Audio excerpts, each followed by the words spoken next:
ప్రభువును రక్షకుడైన యేసుక్రీస్తు నామములో ఉదయకాల సమయమున ఈరోజు వాగ్దానము అనే వాక్య ధ్యానంలో పాలు పొందుచున్న మీ అందరికీ శుభములను వందనములను తెలియజేయుచు మన అనుదిన జీవితంలో కలిగి ఉండాల్సిన ఆధ్యాత్మిక మానవ విలువలను పెంపొందించగలిగిన ఆలోచింప చేయగలిగిన మరొక వాగ్దానమును ఈ ఉదయకాల సమయమున ధ్యానించుట ఎంతో దీవెనకరము ఆశీర్వాదకరము అని జ్ఞాపకము చేయుచు ఈరోజు దేవుని వాగ్దానము పేతురు రాసిన మొదటి పత్రిక 3వ అధ్యాయము 8వ వచనము.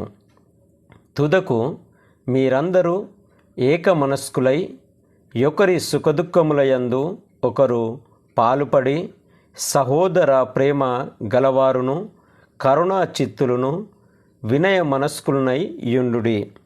ఈ మాటను బట్టి మానవ జీవిత ప్రయాణములో మానవ ఎదుగుదలలో మానవుడు కలిగి ఉండవలసినటువంటి గొప్ప ఆధ్యాత్మిక జీవిత విలువలను నేర్పిస్తున్నటువంటి గొప్ప సంఘటనలు మనం ఇక్కడ జ్ఞాపకము చేసుకోవచ్చు. ఎందుకంటే ఈ సర్వ సృష్టిలోని సర్వ మానవాళి పట్ల దేవుడు కలిగి ఉన్నటువంటి ఒక ఆధ్యాత్మిక సంబంధమైనటువంటి తన సంకల్పము ఉద్దేశమును బయలుపరుస్తున్నటువంటి సమయము సందర్భము ఇక్కడ జ్ఞాపకం చేయబడుచు ఉన్నది. ఇక్కడ 2 విషయాలు మనల్ని ఆలోచింప చేస్తూ ఉంటున్నది. మొదటిది మనం గమనించినప్పుడు ఏక మనస్కులై ఉండాలి, ఐక్యత కలిగి ఉండాలి అనేది మొదటిగా. రెండవది ఒకరి సుఖదుఖములందు మరొకరు పాలు పొందుచు ఉండాలి అనేది జ్ఞాపకము చేయబడుచు ఉన్నది. ప్రస్తుత ప్రపంచంలో వ్యవస్థలను, కుటుంబాలను, వ్యక్తులను, వ్యక్తిగత జీవితాలను నాశనము చేయుచున్న లేదా నష్టపరుస్తున్న అత్యంత ప్రమాదకరమైనటువంటి కుటుంబ వ్యవస్థలను కూడా అవమానించడానికి గురి చేయుచున్న పరిస్థితులు ఏమైనా ఉన్నాయా అని ఆలోచన చేసినప్పుడు ప్రాముఖ్యమైనటువంటి విషయాలలో ఈ యొక్క ఏక మనస్సు అనేది చాలా ప్రమాదకరమైనటువంటి స్థాయిలో ఉన్నది అనేది జ్ఞాపకము చేయబడుచు ఉన్నది. ఎందుకనగా ఐక్యత అనేది, ఏక మనస్సు అనేది లేకపోవడం వలన వ్యక్తులుగా ప్రభావితము చేయబడి వ్యవస్థల వరకు వెళ్ళిపోవచ్చు. సమాధానమును, నెమ్మదిని, సంతోషమును, ఆనందమును, సమస్త విధములైనటువంటి సుఖపరమైనటువంటి విషయాల అన్నిటిని కూడా కోల్పోవడానికి ప్రధాన కారణము ఏక మనస్సు లేకపోవడమే. ఇది అత్యంత ప్రమాదకరమైన హింసాత్మకమైనటువంటి పరిస్థితిలోనికి మానవుణ్ణి నెట్టివేస్తున్నట్లు మనం చూస్తూ ఉంటున్నాం. రెండవ విషయాన్ని మనం చూసినప్పుడు ఒకరి సుఖదుఖములందు ఒకరు పాలు పంచుకోలేనటువంటి స్థితి. ఈరోజు ఎదుటి వ్యక్తి నాశనం చేయబడుతున్నాడు, ప్రభావితము చేయబడుతున్నాడు, పాడైపోతూ ఉంటున్నాడు, ఏదో విధంగా నాశనానికి దిగజారిపోతున్నాడు అంటే సంతోషించే వారి ఎక్కువగా మనకు కనబడుతున్నటువంటి రోజులండి. వీడు బాగుపడకపోతే బాగుండు, వీడు నష్టపోతే బాగుండు, వీరి జీవితం ఇట్లనే ఉండాలా, వీరి బ్రతుకులు ఇట్లనే ఉండాలి అని ఆలోచించే వారే ఎక్కువగా ఉన్నటువంటి ప్రపంచంలో మానవుడు మనుగడ కొనసాగిస్తూ ఉంటున్నాడు. ఇది ఎంతో ప్రమాదకరమైనది. ఇది జీవితాలను నిరాశ నిస్పృహలకు, దుఃఖము, బాధలకు గురి చేయబడుచున్నటువంటి ఇదిగో పరిస్థితులుగా బాధలను, శ్రమలను అనుభవిస్తున్నటువంటి స్థితికి దిగజారుస్తున్నటువంటి పరిస్థితులుగా ఇక్కడ మనకు జ్ఞాపకము చేయబడుచు ఉంటున్నది. ఈ విధముగా మానవుడు ప్రవర్తించడం వలన, మానవుడు ఈ విధంగా ఆలోచించడం వలన, ఏక మనస్సు అనేది లేకపోవడం వలన ఎన్ని వ్యవస్థలు, ఎన్ని కుటుంబాలు ఈరోజు ప్రమాదకరమైనటువంటి స్థితిని ఎదుర్కొంటున్నాయి అనేది మన జ్ఞాపకం చేయబడుతుంది. ఈరోజు డబ్బు లేక ఎవరు బాధపడట్లేదండి. ఈరోజు తిండి లేక ఎవరు బాధపడట్లేరండి.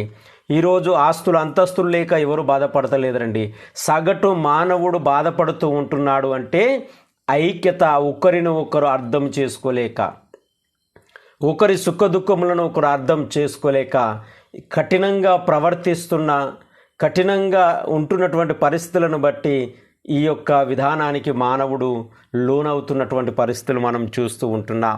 నాటి విశ్వాస ఆధ్యాత్మిక జీవితాలను జ్ఞాపకము చేసుకున్నప్పుడు కూడా ఈరోజు వాగ్దానము అనేది ఎందుకు మాట్లాడవలసి వచ్చింది, పేతురు ఎందుకు ఈ మాటలు ఉపయోగించాల్సి వచ్చిందో జ్ఞాపకం చేయబడుతూ ఉంటున్నది.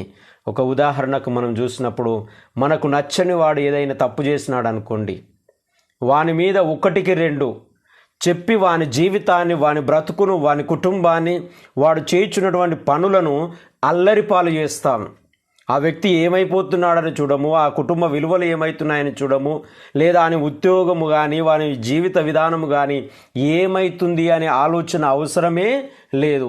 వాని మీద రాళ్ళేస్తున్నామా, వాని జీవితాన్ని నాశనం చేస్తున్నామా అనే ఆలోచన తప్ప ఇంకేది కనబడనటువంటి స్థితిలో మనం చూస్తూ ఉంటున్నాం. కానీ ప్రియ విశ్వాస సమూహమా, ఈరోజు వాగ్దానము మనతో జ్ఞాపకం చేస్తున్నటువంటి మాట ఏంటంటే, ఇదిగో పేతురు అనేటటువంటి వ్యక్తి క్రీస్తు యొక్క సంఘానికి మూలకర్తగా, ఆయన ఎన్నిక చేయబడినటువంటి వ్యక్తులలో ఇదిగో మొదటివాడుగా ఎన్నిక చేయబడినటువంటి సంఘ పెద్దగా ఉన్నటువంటి వ్యక్తి, క్రీస్తు సంఘ నిర్మాణకర్తగా సంఘ విశ్వాస జీవితంలోనికి ఇదిగో ప్రవేశిస్తున్న, లేదా విశ్వాస జీవితంలో ఎదుగుతున్నటువంటి కుటుంబాలు నాటి పరిస్థితులను బట్టి ఎదుర్కొంటున్నటువంటి కన్నీళ్లను, దుఃఖములు, నాటి పరిస్థితులు సమస్తమును కోల్పోతూ నిరాదరణకు, నిరాశ నిస్పృహలకు గురి చేయబడుచున్నటువంటి సందర్భంలో సంఘము అనే ఆ శరీరము గాయపరచబడుతూ ఉంటే, సంఘము అనే ఆ కుటుంబము వినాశనముకు నాశనానికి లోనవుతూ ఉంటే, ఆ దానిని చూసి ఆయన సెలవిస్తున్నట్టు లేదా సహాయం చేస్తున్నటువంటి మాటలు ఏమి అని జ్ఞాపకం చేస్తుందంటే, మీరు ఎన్ని కష్టాలన్నా రావచ్చు, మీకు ఎన్ని బాధలన్నా రావచ్చు, ఎన్ని నశింపచేసేటటువంటి పరిస్థితులు మీ మీద ప్రయోగము చేయబడుచు ఉండవచ్చు, కానీ మీరు అందరూ ఐక్యత కలిగి ఉండండి, మీరందరూ ఏక మనస్సు కలిగి ఉండండి. ఐక్యత అనేది ఎంతో బలమైనదండి, విజయాన్ని సాధించేటటువంటిది. అదేవిధంగా ఆయన జ్ఞాపకం చేస్తూ, మీరు ఈ కన్నీళ్ళలో, ఈ దుఃఖంలో, నిరాశ నిస్పృహలకు గురి కాకుండా ధైర్యముగా ధైర్యమును, నిరీక్షణను కోల్పోకుండా మీరు ఉండాలి అంటే, మీరు ఒకరి సుఖ దుఃఖములలో ఒకరు పాలు పంచుకునండి. ఈరోజు చాలా దుఃఖంలో పాలు పంచుకుంటారు. ఎట్లా పంచుకుంటారు అంటే, అవమానించడానికి, నిందించడానికి, ఏలన చేయడానికి, నీ బతుకు ఇదే, నీ స్థితి ఇదే అని యోబు స్నేహితులు ఏ విధంగా ఏలనగా మాట్లాడినారో ఆ విధంగా ఏలన మాట్లాడడానికి సుఖదుఖంలో పాలు పంచుకునే వారు కూడా లేకపోలేరండి.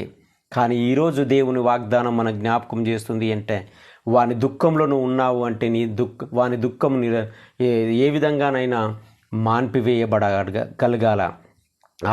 ఆ పరిస్థితులు వాని జీవితంలో నుంచి దూరం చేయబడాల. నాకు ఒకరు ఆదరించేవారు ఉన్నారు, ఒక ధైర్యపరిచేవారు ఉన్నారు, నా బాధల్లో నా దుఃఖాన్ని పంచుకునేవారు ఉన్నారు అని ఓదార్చబడేటటువంటి ధైర్యమును ఇవ్వగలిగిన వారు ఉండాలి అనేది జ్ఞాపకం చేయబడుతూ ఉంటుంది. అందుకే పేతురు అంటున్నారు, తుదకు మీరందరూ ఏక మనస్కులై ఒకరి సుఖదుఖములందు ఒకరు పాలు పంచుకునండి, సహోదర ప్రేమ గలవారును కరుణాచిత్తులను వినయ మనస్కులనై ఉండండి అని సెలవిస్తూ జ్ఞాపకం చేస్తూ ఉంటున్నాడు. ప్రియ విశ్వాస సమూహమా, ఈరోజు వాగ్దానము అనే వాక్య ధ్యానంలో నాతో పాటు ధ్యానిస్తున్నటువంటి వారలారా, మన జీవితంలో, మన కుటుంబంలో, మన సంఘంలో, మన సమాజంలో ఐక్యతను విచ్ఛిన్నము చేసేటటువంటి శక్తులు ఎన్నో వస్తూ ఉండవచ్చు. మన కుటుంబాలను దుఃఖానికి, మన సంఘాలను దుఃఖానికి, మన వ్యక్తిగత విశ్వాస జీవితానికి ఆయాసానికి, దుఃఖానికి గురి చేసేటటువంటి పరిస్థితులు ఎన్నో వస్తూ ఉండవచ్చు. దాన్ని జయించాలంటే మన ముందున్నటువంటి రెండు ఆయుధాలు, ఒకటి ఐక్యత, ఒకటి ఒకరితో ఒకరు సుఖదుఖములు పంచుకొనుచు ఆదరించబడుట. దీనికంటే మించిన శక్తి, దీనికంటే మించిన ధైర్యము, దీనికంటే మించిన ఇంకో మరొక విషయము ఏది లేదు అనేది జ్ఞాపకం చేయబడుతూ ఉంటుంది. కాబట్టి నీ కుటుంబంలో, నీ సంఘంలో, నీ విశ్వాస యాత్రలో, ఈ సమాజంలో విచ్ఛిన్నము చేసేటటువంటి శక్తులను, పరిస్థితులను ఎదుర్కోవాలి అంటే నీవు నేను ఐక్యత గురించి ఆలోచించగలిగిన అవసరత ఎంతైనా ఉంది. ఒకరి సుఖ దుఃఖములను ఒకరము పంచుకొనుచు మనము ధైర్యపరచుకోవలసినటువంటి అవసరము ఎంతైనా ఉన్నది అనేది జ్ఞాపకం చేయబడుతుంది. అందుకే యేసుక్రీస్తు ప్రభువుల వారు మానవ జీవితాలలో ఐక్యత కోల్పోయిన, మానవ జీవితాలలో దుఃఖానికి కారణమైనటువంటి జీవితాల్లోనికి ఆయన కలుగజేసుకొని మనతో ఐక్యపడి మన దుఃఖాన్ని, మన బాధను, మన కన్నీరు, మన శ్రమను, మన భయాన్ని సమస్తమును తొలగించి ఆయన మనల్ని ఆదరించి ధైర్యపరిచి నిరీక్షణలోనికి నడిపించినటువంటి దేవుడుగా మనకు బయలుపరచబడుతూ ఉంటున్నాడు. అందుకే ఆయన సంకల్పం ఈ సృష్టి పట్ల ఏమై ఉంది అంటే, మానవుడు ఏ విధంగా జీవించాలని ఇష్టపడుతున్నాడు అంటే, ఇదిగో మీరు ఏక మనస్సు గలవారై జీవించండి, ఒకరి సుఖ దుఃఖములను ఒకరు పంచుకునేవారుగా జీవించండి అనేది జ్ఞాపకం చేయబడుతూ ఉంటుంది. దేవుడి మాటలు దీవించి ఆశీర్వదించును గాక. పరిశుద్ధుడా, ప్రేమగల తండ్రి, మహోన్నతుడా, ఉదయకాల సమయమును బట్టి మీకు వందనాలు, స్తుతులు, స్తోత్రములు చెల్లిస్తూ ప్రార్థిస్తూ ఉంటున్నాం. ఈరోజు మానవ జీవితాలు అనేది అనేక విధాలుగా విభజించబడి ఏక మనస్సు లేక ఎన్నో ప్రమాదాలకు, ఎన్నో హింసలకు, ఎన్నో దాడులకు, మానవత్వమును కోల్పోతున్నటువంటి స్థితికి దిగజారిపోతున్నటువంటి సందర్భంలో మరొకసారి మాతో జ్ఞాపకం చేస్తూ ఉంటున్నారు, మీరు ఏక మనస్కులై ఉండండి అని, ఒకరి సుఖ దుఃఖములు ఒకరు పంచుకొనండి అని, ఒకరు బాధల్లో ఒకరు ప్రోత్సాహకరంగా ఉండండి అని.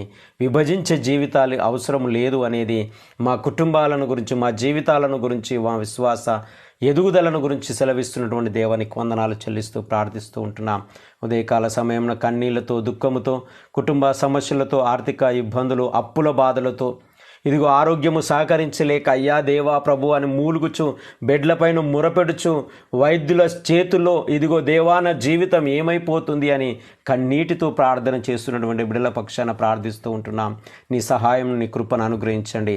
కావలసిన దీవెన, ఆశీర్వాదమును అనుగ్రహించమని ప్రార్థిస్తూ ఉంటాం. ఉద్యోగాలలో ప్రయాణాలు చేస్తున్నటువంటి బిడ్డలను, ఉద్యోగాలు నిర్వర్తిస్తున్నటువంటి స్థలాలను, పంట పొలాలను, పాడి పశువులను, చేతుల కష్టార్జితములను దీవెనలతో, ఆశీర్వాదములతో నింపి, ఎండ దెబ్బ అయినను, వడగాలి దెబ్బ అయినను బిడ్డలకు తగులకుండా నీ కాపుదల, నీ సంరక్షణను అనుగ్రహించి దీని దీవెనలతోనూ ఆశీర్వాదములతో నింపుమని యేసయ్య పరిశుద్ధ నామమున ప్రార్థించి అడిగి వేడుకొనుచున్నాము తండ్రి. త్రియక దేవుని యొక్క దీవెన, నిత్య సమాధానము మనందరికీ తోడు నుండి దీవించి ఆశీర్వదించును గాక. ఆమేన్.